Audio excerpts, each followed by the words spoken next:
30 और 30 तारीख को देखिए गृह मंत्री अमित शाह का बिहार आगमन होना है और ऐसे में 29 और 30 को कार्यक्रम होना है, जिसको लेकर बीजेपी बिहार प्रदेश अध्यक्ष ने तमाम अनेक कार्यक्रमों का खाका बताया। इसके साथ ही दिलीप जायसवाल का यह साफ तौर पर कहना है कि जिस तरीके से अमित शाह बिहार और इसको लेकर पूरे तरीके से तैयारी की जा रही है, ऐसे में पटना से लेकर गोपालगंज में कहीं ना कहीं उनका कार्यक्रम होना है।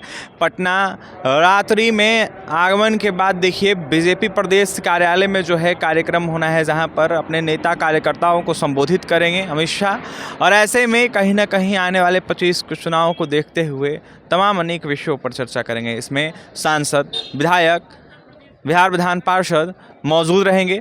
इसके साथ ही देखिए अगले ही दिन पटना में कार्यक्रम होना है और जिसके बाद गोपालगंज के लिए रवाना हो जाएंगे केंद्रीय गृह मंत्री अमित शाह। इसके साथ ही वक्फ बिल को लेकर देखिए जिस तरीके से विवाद हो रहा है, इसको लेकर भी दिलीप जायसवाल ने एक बड़ी बातें कह डाली है। साफ तौर पर कहा है कि अगर इसमें त्रुटि है, अगर इसमें कोई दिक्कतें आ रही है तो इसको सरकार को बताना चाहिए, ऐसे में विरोध नहीं करना चाहिए। 100-200 साल से कहीं ना कहीं तमाम अनेक जो कानून लगा है, कानून लागू है, इसको देखते हुए संशोधन होते रहता है, वैसे ही संशोधन अभी हो रहा है। ऐसे में कुछ लोगों ने कब्जा कर रखा है वक्फ बिल को देखते हुए। देखिए दिलीप जायसवाल का एक बड़ा बयान आया, वहीं क्या कुछ करे बीजेपी बिहार प्रदेश अध्यक्ष दिलीप जायसवाल, सुनवाते हैं। अमित शाह जी का 2 दिवसीय कार्यक्रम बिहार और बिहार के पटना एवं गोपालगंज में होने जा रहा है।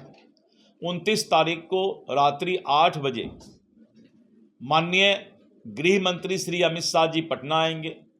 भारतीय जनता पार्टी के अटल सभागार में हमारे सांसद, विधायक, विधान पार्षद एवं पदाधिकारियों के साथ उनका बैठक होगा। उसके बाद कोर कमेटी, जो भाजपा के कोर कमेटी लीडरान हैं, उनके साथ बैठक होगा।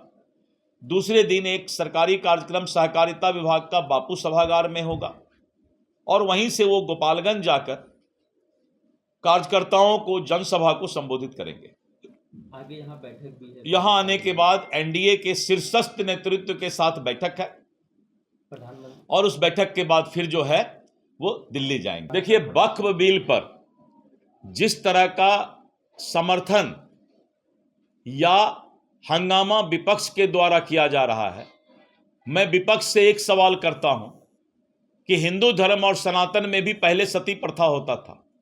बहुत से ऐसे प्रथा हैं सभी धर्म में जिसको हम लोगों ने आने वाले 100 साल 200 साल के अंदर धीरे धीरे उसमें बदलाव किया है। वक्फ पर कुछ लोगों का कब्जा है।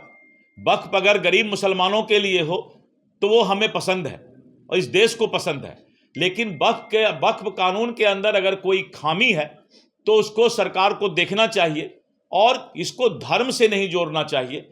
और अगर उससे किसी गरीब को, समाज को कोई दिक्कत हो रहा है उस खामी से, तो उस पर हम विचार करेंगे। लालू प्रसाद यादव और तेजस्वी पहुंचे थे वहां पे सपोर्ट करने के लिए। अब दोनों के पास कोई काम नहीं है। अब तो पहले प्रतिपक्ष के नेता राजनीति करते थे।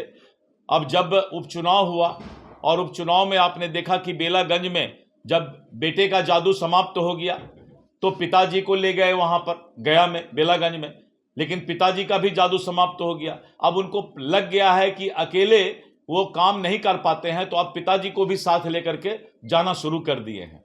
तो अब उनके बेरोजगारी का ये आलम है कि अब उनको टीवी और अखबार से रोज मुद्दा मिलता है, क्योंकि विपक्ष के पास अब कोई सरकार के